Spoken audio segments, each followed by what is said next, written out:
ओम नमः शिवाय।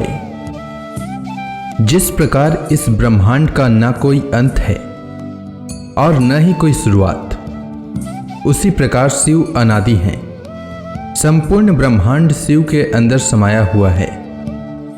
आइए श्रवण करते हैं सोमवार व्रत कथा। प्राचीन काल की बात है। एक नगर में एक बहुत धनवान साहूकार रहता था, जिसके घर में धन की कमी नहीं थी, परंतु उसको एक बहुत बड़ा दुख था कि उसके कोई पुत्र नहीं था। वह इसी चिंता में दिन रात लगा रहता था। वह पुत्र की कामना के लिए प्रत्येक सोमवार को शिव जी का व्रत और पूजन किया करता था तथा सायंकाल को शिव मंदिर में जाकर शिव जी के सामने दीपक जलाया करता था। उसके इस भक्ति भाव को देखकर एक समय पार्वती जी ने शिव जी महाराज से कहा कि महाराज, यह साहूकार आपका अनन्य भक्त है और सदैव आपका व्रत और पूजन बड़ी श्रद्धा से करता है। इसकी मनोकामना पूर्ण करनी चाहिए। शिव जी ने कहा, हे पार्वती, यह संसार कर्म क्षेत्र है। जैसे किसान खेत में जैसा बीज बोता है वैसा ही फल काटता है, उसी तरह इस संसार में जैसा कर्म करते हैं वैसा ही फल भोगते हैं। पार्वती जी ने अत्यंत आग्रह से कहा, महाराज, जब यह आपका अनन्य भक्त है और इसको अगर किसी प्रकार का दुख है तो उसको अवश्य दूर करना चाहिए, क्योंकि आप सदैव अपने भक्तों पर दयालु होते हैं और उनके दुखों को दूर करते हैं। यदि आप ऐसा नहीं करेंगे तो मनुष्य आपकी सेवा तथा व्रत क्यों करेंगे। पार्वती जी का ऐसा आग्रह देख शिव जी महाराज कहने लगे, हे पार्वती, इसके कोई पुत्र नहीं है। इसी चिंता में यह अति दुखी रहता है। इसके भाग्य में पुत्र न होने पर भी इसको मैं पुत्र प्राप्ति का वर देता हूँ, परंतु यह पुत्र केवल 12 वर्ष तक जीवित रहेगा। इसके पश्चात वह मृत्यु को प्राप्त हो जाएगा। इससे अधिक मैं और इसके लिए कुछ नहीं कर सकता। यह सब बातें साहूकार सुन रहा था। इससे उसको न तो कुछ प्रसन्नता हुई और न ही कुछ दुख हुआ। वह पहले जैसा ही शिव जी महाराज का व्रत और पूजन करता रहा। कुछ काल व्यतीत हो जाने पर साहूकार की स्त्री गर्भवती हुई और 10वें महीने में उसके गर्भ से अति सुंदर पुत्र की प्राप्ति हुई। साहूकार के घर में बहुत खुशी मनाई गई, परंतु साहूकार ने उसकी केवल 12 वर्ष की आयु जानकर अधिक प्रसन्नता प्रकट न की और न ही किसी को भेद ही बताया। जब वह बालक 11 वर्ष का हो गया तो उस बालक की माता ने उसके पिता से विवाह आदि के लिए कहा, तो वह साहूकार कहने लगा कि अभी मैं इसका विवाह नहीं करूंगा, अपने पुत्र को काशी जी पढ़ने के लिए भेजूंगा। फिर साहूकार ने अपने साले अर्थात बालक के मामा को बुला करके उसको बहुत सा धन देकर कहा, तुम मेरे बालक को काशी जी पढ़ने के लिए ले जाओ और रास्ते में जिस स्थान पर भी जाओ यज्ञ तथा ब्राह्मणों को भोजन कराते जाओ। वह दोनों मामा भांजे यज्ञ करते और ब्राह्मणों को भोजन कराते जा रहे थे।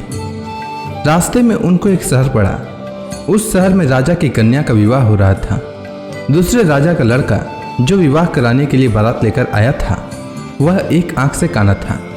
उसके माता पिता को इस बात को लेकर बड़ी चिंता थी कि कहीं वर को देखकर कन्या के माता पिता विवाह में किसी प्रकार की अड़चन पैदा न कर दें। इस कारण जब उसने अति सुंदर सेठ के लड़के को देखा तो मन में विचार किया कि क्यों न दरवाजे के समय इस लड़के से वर का काम चलाया जाए। ऐसा विचार कर वर के पिता ने उस लड़के और मामा से बात की तो वे राजी हो गए। फिर उस लड़के को वर के कपड़े पहनाकर तथा घोड़ी पर चढ़ाकर दरवाजे पर ले गए और सब कार्य प्रसन्नता से पूर्ण हो गया।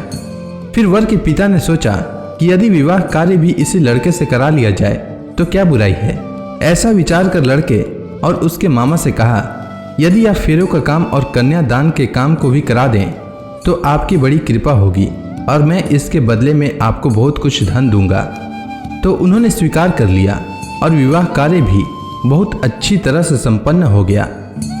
परंतु जिस समय लड़का जाने लगा तो उसने राजकुमारी की चुंदड़ी के पल्ले पर लिख दिया कि तेरा विवाह तो मेरे साथ हुआ है, परंतु जिस राजकुमार के साथ तुमको भेजेंगे वह एक आंख से काना है और मैं काशी जी पढ़ने जा रहा हूँ। लड़के के जाने के पश्चात उस राजकुमारी ने जब अपनी चुंदड़ी पर ऐसा लिखा हुआ पाया तो उसने राजकुमार के साथ जाने से मना कर दिया और कहा कि वह मेरा पति नहीं है, मेरा विवाह इसके साथ नहीं हुआ है, वह तो काशी जी पढ़ने के लिए गया है। राजकुमारी के माता पिता ने अपनी कन्या को विदा नहीं किया और बारात वापस चली गई।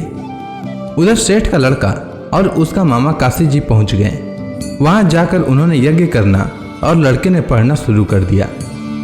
जब लड़के की आयु 12 वर्ष की हो गई तो उस दिन उन्होंने यज्ञ रचा रखा था कि लड़के ने अपने मामा से कहा कि मामा जी आज मेरी तबीयत कुछ ठीक नहीं है। तब मामा ने कहा कि अंदर जाओ और सो जाओ। लड़का अंदर जाकर सो गया और थोड़ी देर में उसके प्राण निकल गए। जब उसके मामा ने आकर देखा कि वह मुर्दा पड़ा है तो उसको बड़ा दुख हुआ और उसने सोचा कि अगर मैं अभी रोना पीटना मचा दूंगा तो यज्ञ का कार्य अधूरा रह जाएगा। अतः उसने जल्दी से यज्ञ का कार्य समाप्त कर ब्राह्मणों के जाने के बाद रोना पीटना आरंभ किया। संयोगवश उसी समय शिव पार्वती जी उधर से जा रहे थे। जब उन्होंने जोर जोर से रोने की आवाज़ सुनी तो पार्वती जी कहने लगी कि महाराज कोई दुखिया रो रहा है, उसके कष्ट को दूर कीजिए। जब शिव पार्वती ने पास जाकर देखा तो वहाँ एक लड़का मुर्दा पड़ा था।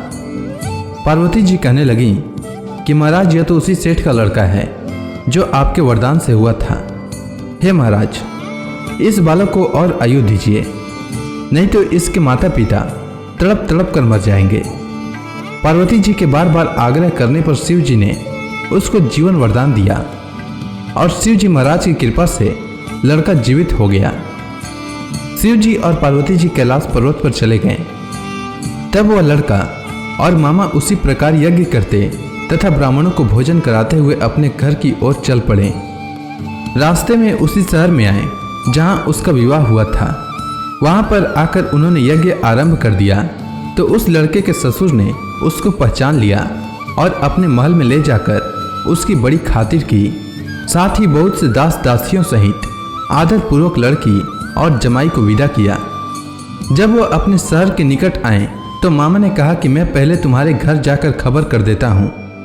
जब उस लड़के का मामा घर पहुंचा तो लड़के के माता पिता घर की छत पर बैठे थे और यह प्रण कर रखा था कि यदि हमारा पुत्र सकुशल लौट आया तो हम राजी खुशी नीचे आ जाएंगे, नहीं तो छत से गिरकर अपने प्राण खो देंगे। इतने में उस लड़के के मामा ने आकर यह समाचार दिया कि आपका पुत्र आ गया है, तो उनको विश्वास नहीं हुआ। तब उसके मामा ने शपथ पूर्वक कहा कि आपका पुत्र अपनी स्त्री के साथ बहुत सारा धन लेकर आया है। तो सेठ ने आनंद के साथ उसका स्वागत किया और बड़ी प्रसन्नता के साथ रहने लगे। इसी प्रकार से जो कोई भी सोमवार के व्रत को धारण करता है अथवा इस कथा को पढ़ता या सुनता है उसकी समस्त मनोकामनाएं पूर्ण होती है। उम्मीद है आपको सोमवार व्रत की कथा अच्छी लगी होगी। अगर आपको यह वीडियो अच्छी लगी हो तो कमेंट सेक्शन में ओम नमः शिवाय लिखना न भूलें। धन्यवाद।